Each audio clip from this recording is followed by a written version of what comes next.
Hey everybody, this is your girl Keidra Nicole.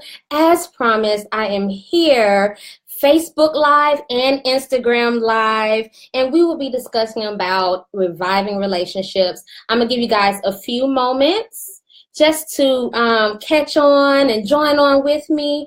If you are on with me live, please say hello. Please make sure that you join. As you join, make sure that you share it out with a friend. Hey, how are you?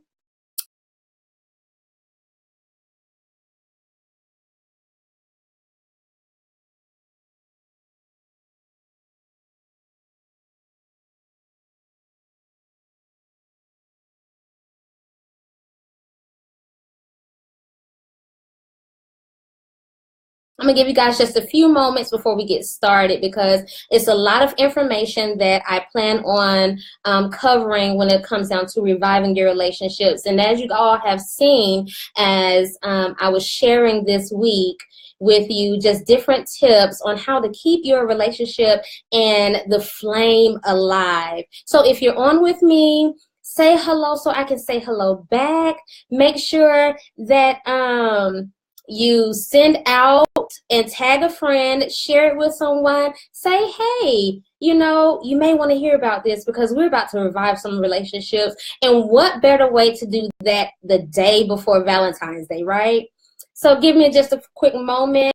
If you are new with me, once again, my name is Keidra Nicole. I am the owner and creator of Keidra Nicole Organic Hair Care, as well as Reviving Lip Care line. First of all, I have to give a huge shout out to my girl, my ace, my boon coon, my moi. As some people will read it out, I'm Shauna Ray De Sylvia for hooking up my makeup on this evening. Thank you, boo. So I'm going to give you guys just a few more moments because I don't want to hold it up too long just waiting on people to join in. Hello, Bunky83. How are you, beautiful? Hi, Pure Harmony. Hi, Tony. Hi, Tiki. If you guys see me going back and forth, it's simply because I am on Instagram Live as well as Facebook Live. Make sure that you join, share out. Also, inclusive of my reviving relationships and my organic lip care and hair care line, I am also an author. And this is one of my books, Organic Thoughts. Sorry if you can't really see it because the lighting.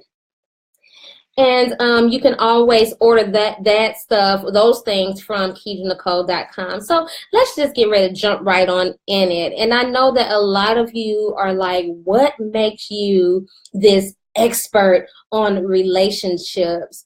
Hey, Pammy, on relationships and what made you get into this particular genre. So I'm just going to give you just a little enough of what it is that makes me kind of that expert for you, that homegirl expert. Hey, V.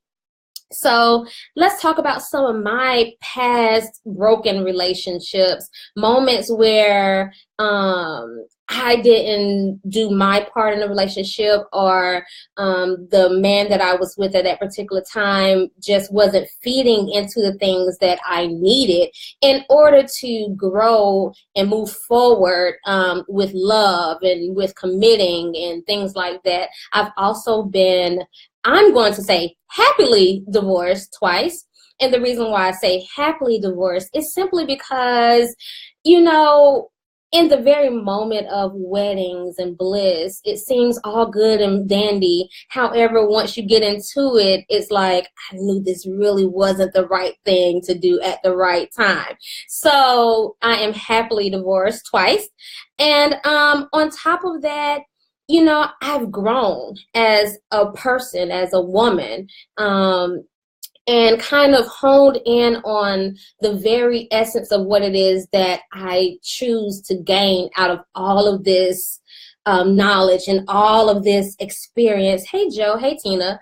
So that is what makes me that expert. But before I can continue on, I must put a scriptorial base to what it is that we're discussing on this evening, because we're trying to revive relationships. But if you're like me and God has to be in the center of everything that it is that you're doing, and especially in your relationships, and I think a lot of times we can forget about him, especially when we're gaining that happy weight, right? So the scriptorial base that we'll be adding in on tonight is going to be 1 Corinthians chapter 13, verses 4 through 7. And so I'm going to just quickly read the New Living Translation version. So before I read that, Miss Bucky, she says, I'm single. This is for if you're single. This is if you're married. This is if you have it all together. This is if you don't have it all together. This is just so we can become knowledgeable and learn from each other so we can grow and manifest, not just in marital relationships or dating relationships, but even in relationships with a friend. You need these tips. So hopefully you stay on with me. Make sure that you guys share out the video, invite some friends in to listen in, and let's get to that scriptorial base, okay? So the scriptorial base, once again, will be 1 Corinthians chapter 13, verses 4 through 7. And I love reading the New Translation version because it breaks it down a lot more for me, okay? So it says, love is patient and kind. Love is not jealous or boastful or proud or rude. It does not demand its own way. It is not irritable, and it keeps no record of being wronged. It does not rejoice about injustice, but rejoices whenever the truth wins out. Now, this particular verse, which is the 7th verse, is one of my favorite parts of this scripture, okay? And it says, love never gives up. Love never loses faith. Love is always hopeful, and love endures through every circumstance. Hey, Trinine. Hey, Dad. Hey, Mom. So what that's saying is we have a fight today. We're arguing today. We're having a disagreement today. But if it's love and that love is real, it's going to conquer all of that you may be enduring at that particular time. Hey, Keisha. Keisha, do me a favor and text Fee and let her know I'm on. I forgot to text her, okay? I do apologize. And so these are just a few of the topics that we're going to discuss, okay? So let's start with topic number 1. One of my favorite numbers is number 7 because 7 means completion. So I have 7 particular topics for you. And I don't plan to hold you guys long because I do have my kiddos to take care of as well. So here we go. Topic number 1. It steps on how you can prepare for your mate, or how to place yourself in an open position to revive your relationship before the death of it takes place. Okay, I'll read that one more time for you. As you see, I have my notebook. I always have to keep my little notes on me to keep me grounded and safe with it, right? So it says again, steps on how you can prepare for your mate, or how to place yourself in an open position for reviving your relationship before the death of it takes place. So let's break down the first portion of that. Hey, Neek. The first portion of it is, how do you prepare for your mate? Do you go into it whereas I want to be single for the rest of my life? And so when someone does come along, you're just so cold-hearted? Do you go in it with an open mind? Do you go with a clear past in your mindset as far as, are you going to let your past things be the past and just hone in on what the future has in store for you in this particular moment in time, right? So how do you prepare for your mate? It means to finally just take a deep breath, inhale, exhale, and just say, you know what? I can do this, right? So you have to be willing to say, I can do this, first of all. Making sure that everything in the past is absolutely clear so that you can focus in on the mate or the potential partner for your life, right? So that's the first portion. And on the second portion, if you are in a relationship, okay, what are you doing to revive those moments? I think a lot of times people can be in a relationship for so long that they forget that sometimes we have to go back to the beginning so that we can rekindle the flame. Have you ever seen a candle and when you're burning it, and the longer you burn it, it's like that flame comes from here and it starts to dwindle and dwindle and dwindle. Sometimes you have to be able to pour the wax off just a little bit and get you a new and fresh little foundation for that, right? So that's the purpose of starting over with your relationship by rekindling what it is that you have and not allowing, your arguments or your disagreements. Hey, Felicia. Hey, Mr. Palmer, and your arguments to get in the way of what it is that you're trying to move forward with doing. So that's going to be our first topic. And if you have any questions, of course, please put them on there. And if I can see them real quick, then of course I will answer them. If not, then we'll go back towards that. So on our second topic, it's knowing the difference between being happy within yourself and being willing to contribute and accept the contribution of happiness from your mate. I am a stickler of telling individuals that it's not my job to make you happy, right? If you're with someone, it is not your job to make your partner happy. It is your job to make sure that you're coming into your relationship and into this union in a happy space in your life, right? And then on top of that, then you're able to contribute happiness. I can bring little tidbits into my partner's life. I can tell little jokes to make him laugh. He can, do something silly to make me blush. Those are the things that we need to hone in on and focus on. Stop worrying about, I can't be with him because he don't make me happy. I can't be with her because she don't make. It's not up to us to make each other happy. It's up to us to already be happy. Not saying that you can't have your moments. Let me pause. Because some people will take that as, I can't be upset today, or I can't be down today. Because then that means you're not human, okay? You're still a human being. You still have feelings. There's still things that you're going to have to endure and go through. And the way that you handle those things, you could be calm in handling them, or you could be upset in handling them. So it just all depends. However, yet be willing to contribute happiness into your partner's life. Exactly, Felicia. We should complement each other.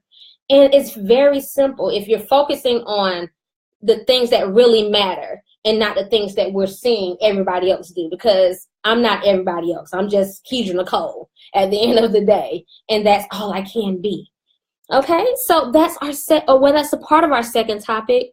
And then, like I said before, happiness should already be a part of who you are. However, your partner should be willing to contribute happiness into the lives that the both of you plan to share. And that goes again when we go back to the beginning, to the very first step, as in how are you preparing for your mate? When you're preparing for your mate, are you really saying, you know what, I want this to be a lifetime situation? Or do I just want this to be a part-time situation and I'll just see what happens? Go into certain things with a plan. Now, even with that plan, it doesn't mean that you have to be aggressive with the plan. State your claim. State your claim. Like with my partner, I told him, listen, I'm ready for a committed relationship that's going to be long lasting. And eventually I do seek out a marriage. That's my plan. However, I'm not going to tell him every day, I want to be married. I want to be married. I want to be married. I don't have my ring. I want to be married.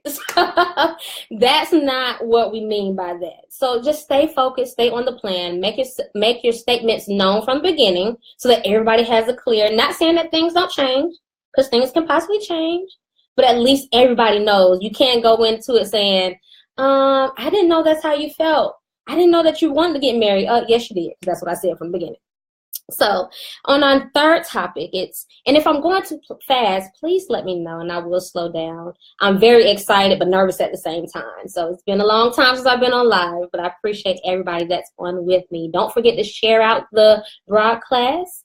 Actually tag someone in. I think you can invite people in if you're on Facebook Live with me. Exactly, Nick. Be clear and be intentional. Don't go flip-flopping back and forth, okay? So on our third topic, it is knowing the difference between intentional dating. See, Nick, I got you. Intentional dating and just being pushy with your desires. Like was stated before, You could be intentional by stating your claim, by letting it be known what it is that you desire, what your heart's desires.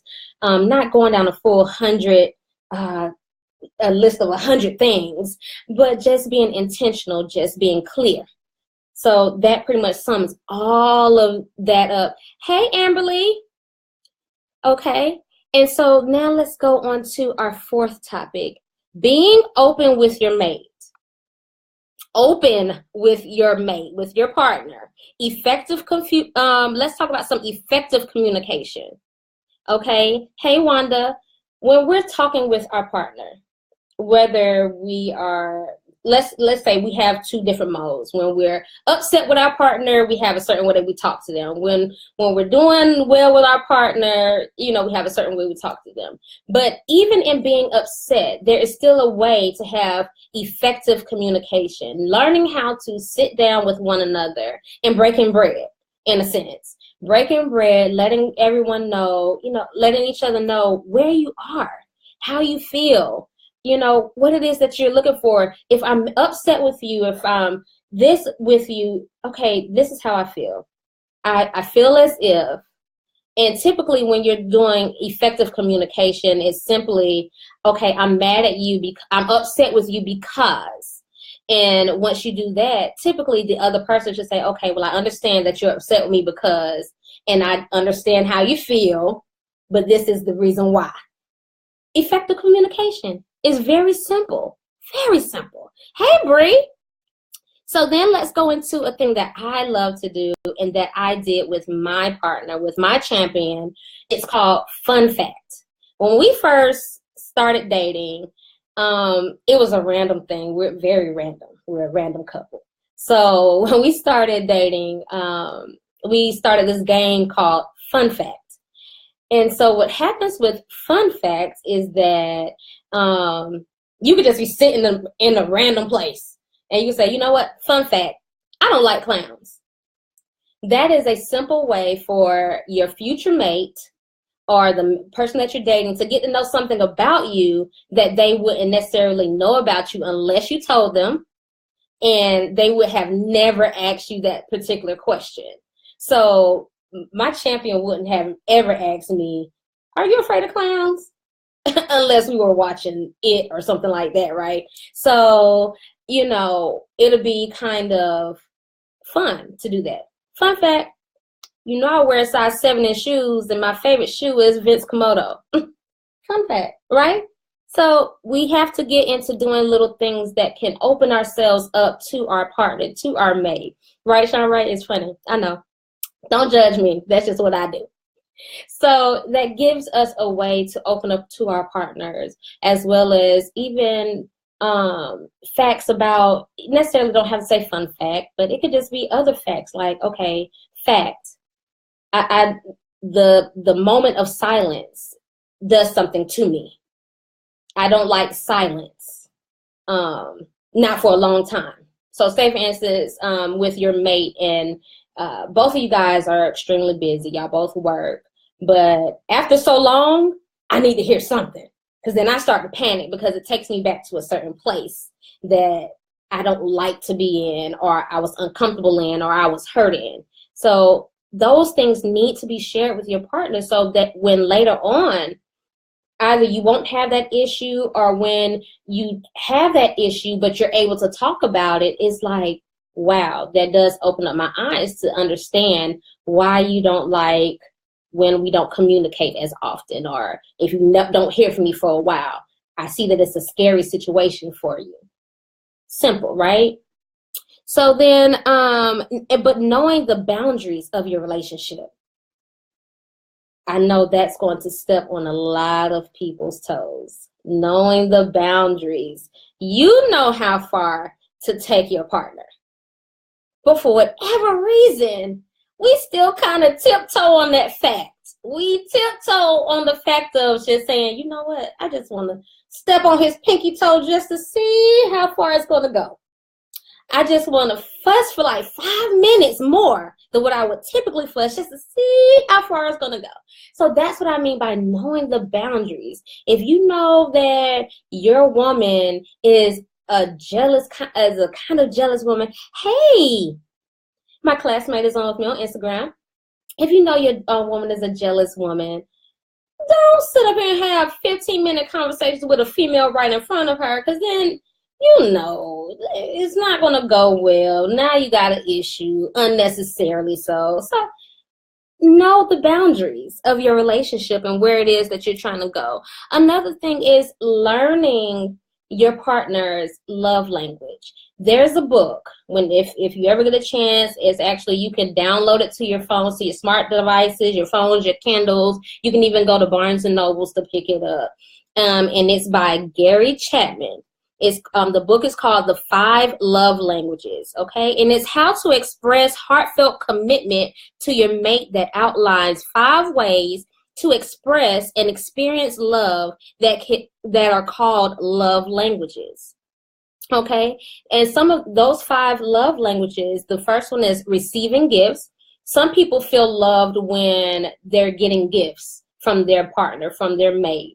Whether it's a chocolate bar, a pair of expensive shoes, some Vince Camuto perfume, Bella, of course. Y'all see how I'm putting out my Valentine's Day list just in case. Things like that. People enjoy gifts. Or you have quality time. You have people that really enjoy when you guys can spend time together. And that's something important. Make sure that you and your partner can at least spend one day out of the month on a date night or a date day, a date lunch, something with it's just you and your partner, no kids, no phones. Because see, I know my household. When Champion comes over, the kids are all on Champion. And I don't get quality time with Champion like that. So it's Champion their time, and then if there's enough time left, then I'll get the squeeze in. So you have to make time, quality time for your mate at least once a month. But some people need that quality time all the time. I don't need it all the time. Let me make that very clear. Quality time, I need space. I need a little space. Now, communication, that needs to be consistent. But quality time, at least once a month, twice a month, a little mini vacation here and there would be nice. So make sure that you're looking into those. The other love language, the third love language, is words of affirmation. Some people like to hear you say, you're beautiful, you're handsome. You know what? I love it when you smile. You know what? That gap, baby girl, that gap. Some people need that. And then you have acts of service, meaning devotion. Like, if I cook tonight and we're having dinner, you going into the kitchen to clean up the kitchen, that's acts of service. If I'm at work all day today and you had the day off, but you see these clothes need to be washed, or you see something needs to be done in the household, and you just like, you know what? Let me get this house cleaned. And, I'm just throwing a dinner on top of that. So when he gets home or when she gets home, all she has to do or all he has to do is just simply relax. So those are your acts of service. And physical touch. Some people need to be hugged all the time. Some people need their hands held all the time. Some people need to be caressed all the time. So think about those. Again, that's Gary Chapman, The 5 Love Languages. And you have 5 different acts that you can perform, and that's the way that you get to learn. It actually breaks down how are you even to know what your love language is. So that's something that can be considered. And let's see. The art of give and take, keeping unnecessary arguments away from your relationship, knowing when to give space to your mate, and how much space is considered as too much space when you're in a committed relationship. That's a tough one. That's a real tough one. How much space is considered as too much space when you're in a committed relationship or when you're married? Does anybody have a clue about that?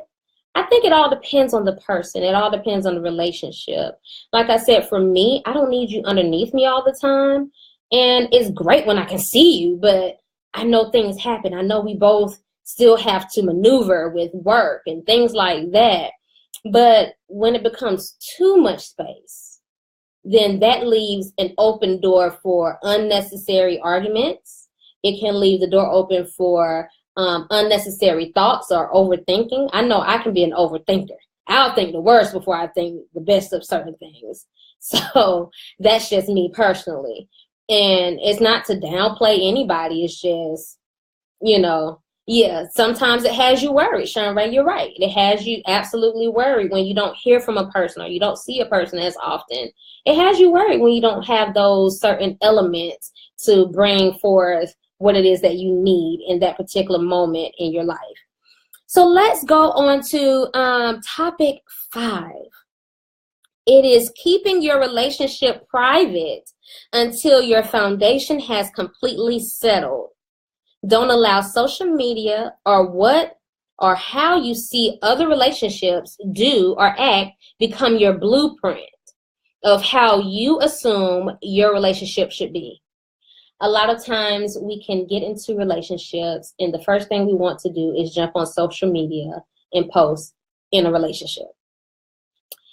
And it's nothing against that. If you do it and y'all are great with it, awesome. Kudos to you. Thank you. Thank you, Keisha. Kudos to you. But you do have some, it takes a little time to get out into that social media world, especially if the both of you aren't mature enough to handle what could possibly come at you in the midst of what it is that's about to happen. Absolutely, Shanray. While you sit up here, I'm posting my boo, I'm posting my champion all day long, and people just sitting back waiting for it to fail. Or, I'm posting my champion all day long, and you have those crabs in a bucket that want to bring us down and go back and forth and play the field. So, every now and again I'll post champion up. Every now and again I'll say something about champion. However, it's not going to kill me. It's not going to make or break me, whether it happens or it doesn't. Now, what I will say is sometimes I want to be seen on your page at least once a year, on my birthday at least. But even if it's not the case, it is what it is. As long as you know where your foundation is,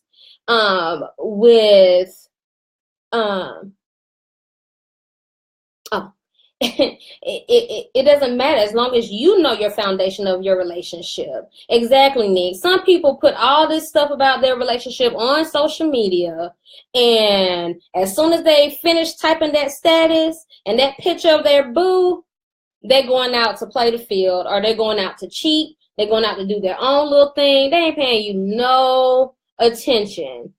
Valerie says committed or marriages not too long apart, when you love each other, you don't even think about space. You miss each other constantly. Oh, I agree about that. You do miss each other a whole lot. But yes, you have to give or take with that social media thing. If it floats your boat, that's great. If it doesn't, stay away from it and make sure that your foundation is strong enough to withstand what's about to be built on top of that. Because social media can be a beast, whether you like it or not. It can be a complete beast, and it can have you in a place of feeling like, what in the world have I just done to myself and to my relationship? Yeah, post each other every now and again, especially if you have a strong relationship, but it's not that serious. Facebook can be here today, gone tomorrow, just like some of these relationships that we post on there, but that's none of my business. And so we go on to topic number 6, not allowing your past hurts to dictate your future's happiness with your mate. That's a big one. Okay, that's a huge one. A lot of us have been hurt in our past relationships, in our past marriages, in our past situations, in our past friendships, partnerships, whatever you want to call it. We've all been hurt one way or another. Who likes a breakup? Who feels good after a breakup? No, you don't. Even when you know the breakup is necessary, you still don't feel good after the breakup, right? So what I'm saying is, yet after the breakup, gather up the tools that you need, the tools that you've learned from the breakup, so that you can apply that part to where it is that you're trying to go. So say for instance, in one of my last relationships, I'm not a touchy-feely type of a chick. I don't do a lot of let me kiss you all the time, let's hug all the time. I wasn't that type of a chick. But after a few of my breakups, and one of their complaints were, you're not touchy feely enough for me. You seem so hard, like a dude from time to time, because you would rather just sit down in sweatpants and watch the game rather than hug on me from time to time when I'm here. So that's something I had to learn, and I had to bring that into my now relationship, and it works out very well, actually. Or in some of my past relationships, I wasn't perfect. I'm still not perfect. I still make mistakes. However, I've used those tools for my now. Those tools from my then for my now. And let's go to topic number 7. Understanding your ultimate goal as a team, whether you are just dating or married. When you're dating someone, okay, what is your ultimate goal as a team? What do you guys want to accomplish together? Is what you want to accomplish right now we're dating, right now we're committed. However, I see a future with you. However, you complete me, right? So that's an ultimate goal for your relationship, for your marriage. Okay, our ultimate goal is, yeah, we're having a little bit of a rocky place right now, but our ultimate goal is we're going to get out of this. Let's go back to the beginning of where we used to be and see how that, so we can find out where did we mess up on this path. Because when we first got together, it was great. It was awesome. We laughed all the time. I don't even think we had an argument. But now, things are just a tad bit shifty. Sometimes with that, you have to be willing to go back to the past in that relationship, not the past in the relationship 5 years ago, in the past of that relationship, and say, okay, this is what we did then. Now, some of those things we can't always do, but let's try to incorporate those things just a tad bit more to see how it works out. Absolutely, Keisha. Teamwork makes the dream work. It really does. You can get more accomplished with 4 hands than you can with just your 2. Point blank and period. And so those are some of the things that we have to consider with our relationships. And this is just merely a snippet. And I go into further detail in my book that will be coming out soon. It's called Reviving Relationships, Writing, like I'm writing down something, Righting My Wrongs to Make Yours Right. So in that particular book, I am going back to my past and to my past hurts and things that I've done that I know I was wrong for doing. And I could have done it a lot better or been a lot better with doing certain things. And I'm helping you to make yours right. I even have a recipe in there called Rekindling Your Relationship. And that's something that any true committed relationship, and definitely our married couple, should look into doing at least once a month, because you never know how much more of a release and how much more of a satisfaction you will have if you can get those things accomplished and do it without the fuss and the stress of adding extra stress to an already stressful life. Represent who you're with. Be the person that, we always say, I want you to be faithful, but are you faithful? I want you to be committed, but are you committed? I want you to be present. Are you present? So be the person that you want the person to be with you, if that makes a lot of sense. And I'm sure that it does. Be the person that you want your mate to be with you. So at this particular time, it is 6:34, and I am going to open up to answer a few of your questions. Once again, I already have a book already out called Organic Thoughts. It's right here. I have to go back and forth, and I'm sorry, Facebook Live is a little light. It doesn't want to do right, but you can always order the book off of KedraNicole.com. And if you stay long enough with me, you'll be able to hear a little bit of a special that's going to take place. So anybody have any questions for me or have any comments? Talk about the difference between protecting your mate and crippling them. See, Nick, you trying to get into the book. I want you to be able to purchase the book. However, let me make this very clear. You know, protect your mate. Protecting your mate is by covering them. Covering them with prayer, covering them by not allowing a bunch of naysayers or outsiders to dictate what it is that your mate should be doing or what it is that you should be doing. You all should have so close of a knit that the bond can never be broken. It has to be, what's that metal that you try to get men to wear as their wedding ring? Is it titanium, Nick? If I'm not mistaken, they ask you to get titanium for your man because if something happens to his finger and it gets swollen, they can easily it's difficult to take off. Either way, be that strength, be that bond that can never be broken. Learn to protect each other. Learn to cover each other. And sometimes protecting each other is simply by praying for your mate. If you've noticed for the past, what is today, 13? For the past 13 days, I've been putting out little tidbits. And typically on every Sunday, I have you praying for your relationship, praying for your mate, praying for your family. And sometimes that's what we need, a good prayer through.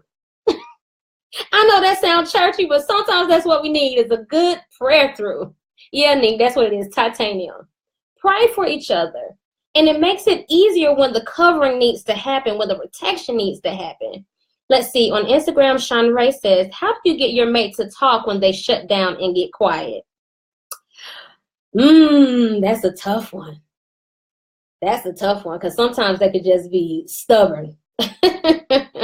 You could just be dealing with somebody that's stubborn or somebody that is dealing with their own personal issues that is difficult for them to find the right words to say. Some people just don't know the right words to say, and sometimes that can become frustrating for them.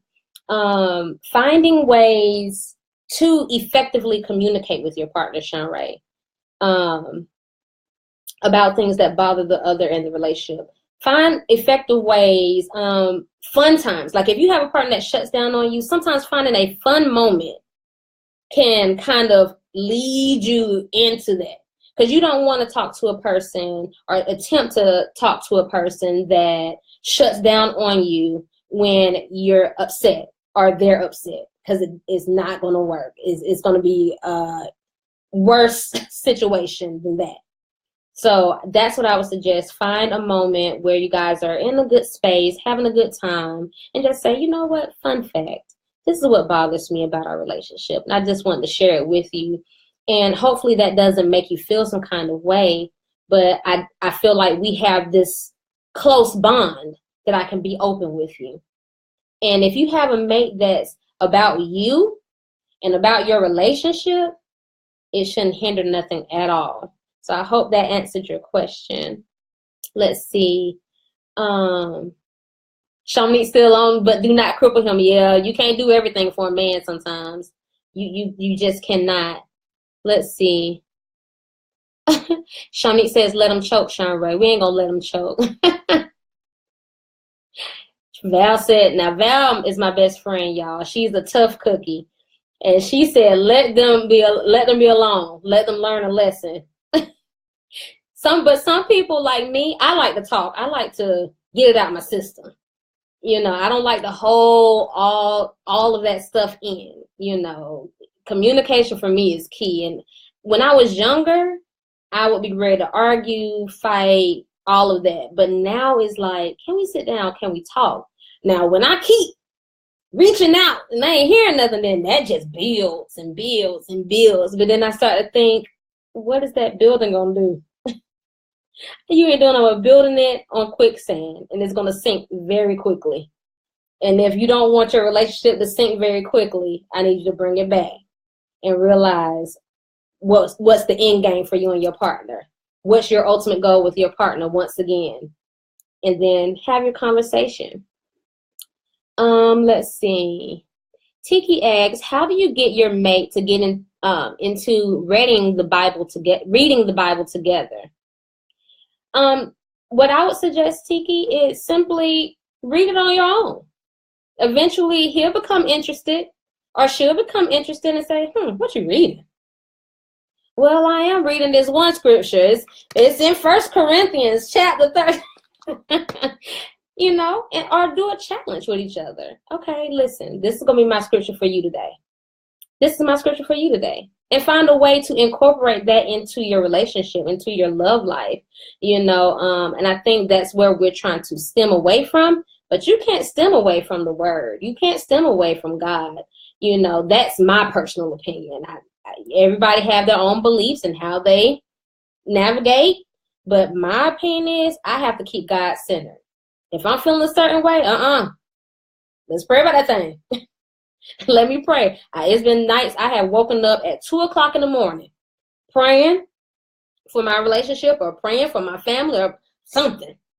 So I would suggest that you read it on your own. Know the Bible for yourself. So when he does come in and start asking questions, you already have